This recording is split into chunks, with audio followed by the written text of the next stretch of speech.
మన రాష్ట్రంలో మేమంతా మహిళలం కాదు, కేవలం భారతి గారు ఒక్కటే మహిళ అని అనుకుంటున్నారేమో. ఒకడేమో సజ్జల రామకృష్ణారెడ్డి అని ఉన్నారు, ఈ స్టూడెంటే, ఈ స్కూల్ సీనియర్ మోస్ట్ స్టూడెంటే. ఆయన అంటారు, మహిళలం అందరూ మేమంతా పిశాచులమంట, శంకర జాతికి చెందిన వాళ్ళు అని అంటారు.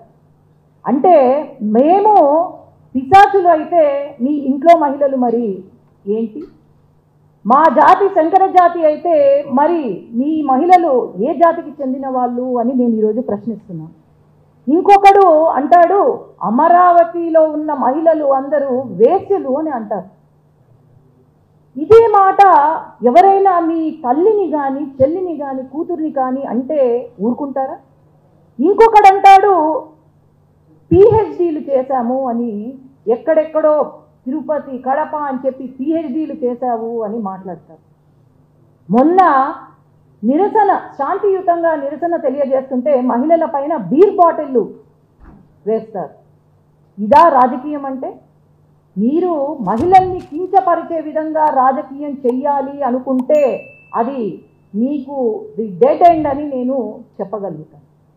అంతేలేండి, చెల్లికి తల్లికి గౌరవం ఇవ్వని ఆనాటి ముఖ్యమంత్రి మరి ఇప్పుడు మహిళల్ని మరి ఏమాత్రం గౌరవిస్తారు మరి నాకైతే తెలియదు. ఇక్కడ మన రాష్ట్రంలో మేమంతా మహిళలం కాదు, కేవలం భారతి గారు ఒక్కటే మహిళ అని అనుకుంటున్నారేమో. ఆనాడు వైసీపీలో ఉన్నవారు షర్మిలమ్మ గురించి, వాళ్ళ చెల్లెల గురించి ఏదో జాతి, ఏదో నీతికి ఏదో నీతి లేని జాతి లేని మనిషి, చీర కట్టుకున్న మగవాడు అని ఎవ్వడో వైసీపీ కార్యకర్త వాడు మాట్లాడుతుంటే ఏ అన్నకైనా నరికేయాలనే కోపం వస్తుంది. అని అసలు ఏమీ మాట్లాడలేదు అన్నాడు. తల్లి గురించి తప్పుగా మాట్లాడినా ఏమీ మాట్లాడలేదు. మరి ఇన్ని జరుగుతున్నా కూడా, మహిళల పైన ఇన్ని మాట్లాడుతున్నా కూడా, మరి ఆ స్కూల్ ప్రిన్సిపాల్ ఎవరైతే ఉన్నారో ఆ గురువు గారు మరి ఎందుకు ఏమీ మాట్లాడడం లేదు? ఈనాడు గమనిస్తే తెలుగుదేశం పార్టీ ఎవరైనా సోషల్ మీడియాలో పక్కన వాళ్ళ పార్టీ వ్యక్తులపైన చిన్న పోస్ట్ చేసినా సరే యాక్షన్ తీసుకుంటున్నారు తెలుగుదేశం పార్టీ. అది తెలుగుదేశం పార్టీ యొక్క గొప్పతనం. ఈనాడు మహిళలకు పెద్దపీట వేసి, ఆనాడే ఎన్టీ రామారావు గారి నుండి ఈనాడు చంద్రబాబు నాయుడు గారి వరకు మహిళలకు పెద్దపీట వేస్తున్నారు. ప్రతి లోకల్ బాడీ ఎలక్షన్స్ అయితేనేమి, లేకపోతే ఎక్కడ ఎలక్షన్ జరిగిన మహిళలకు ఒక రిజర్వేషన్ కల్పించింది తెలుగుదేశం పార్టీ. మహిళలకు సమాన హక్కుని కల్పించింది తెలుగుదేశం పార్టీ. అట్లాగే మహిళల పైన ఏదైనా అఘాయిత్యం జరిగినా సరే ముందు ఉండి కాపాడేది, వాళ్ళకు సెక్యూరిటీ ఇచ్చేది తెలుగుదేశం పార్టీ. అవన్నీ మర్చిపోయి వీళ్ళు ఇష్టానుసారంగా మహిళల పైన మాట్లాడితే మాత్రము మేము ఎవ్వరము ఊరుకోము.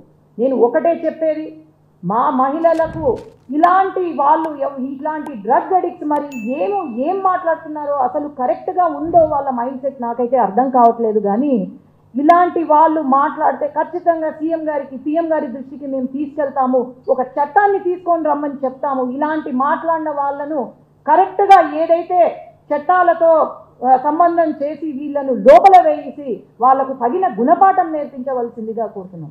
లాస్ట్కి నేను ఒకటే మీకు చెప్పేది, మహిళలకు ఎన్ని కష్టాలైనా ఓర్చుకుంటాం, ఎన్ని అవమానాలైనా తట్టుకుంటాం, ఎన్ని బాధలైనా భరిస్తాం. కానీ క్యారెక్టర్ గురించి మాట్లాడితే మాత్రం అది పరాశక్తిగా మారుతుంది అని మీ అందరికీ తెలియజేసుకుంటూ, ఇంకొకసారి మహిళల గురించి మాట్లాడితే మాత్రం ఊరుకోము అని నేను తెలియజేస్తున్నాను. విమర్శలు అంటే మామూలుగా అయితే వాళ్ళు పాలకపక్షంలో ఉండారు, వాళ్ళు వాళ్ళ పనులు చెప్పుకోవాలి, అంతేగాని పక్కన ప్రతిపక్షాన్ని వాళ్ళు మళ్ళా విమర్శిస్తున్నారు అంటే వాళ్ళకి వాళ్ళు ఏం పని చేయలేదనే కదా అర్థం. మామూలుగా ప్రతిపక్షం పాలకపక్షాన్ని విమర్శిస్తూ ఉంటుంది, ఎందుకంటే వాళ్ళకి కదా అధికారం ఉన్నింది 5 ఏళ్ళు, ప్రజలకు చేయగలిగే ఛాన్స్ ఉన్నింది వాళ్ళకి. సో వాళ్ళు మమ్మల్ని విమర్శిస్తున్నారంటే వాళ్ళు ఏం చేయలేదు, ఏం చెప్పుకోలేకుండారు కాబట్టి చేస్తారు. జగనన్న వస్తే నవరత్నాలు ప్రతి ఇంటికి చేరుతాయని ఇస్తున్నాము. పులివెందుల ప్రజలకు అంటే గత 30-40 ఏళ్లుగా మా ఫ్యామిలీ ఎట్లా వాళ్ళకి ఏం అవసరం ఉన్నా కూడా మేము స్పెషల్గా హామీ ఇకపోయినా వీఆర్ దేర్ ఫర్ దెమ్. మేము వాళ్ళకి అందుబాటులో ఉంటాం ఎప్పుడు.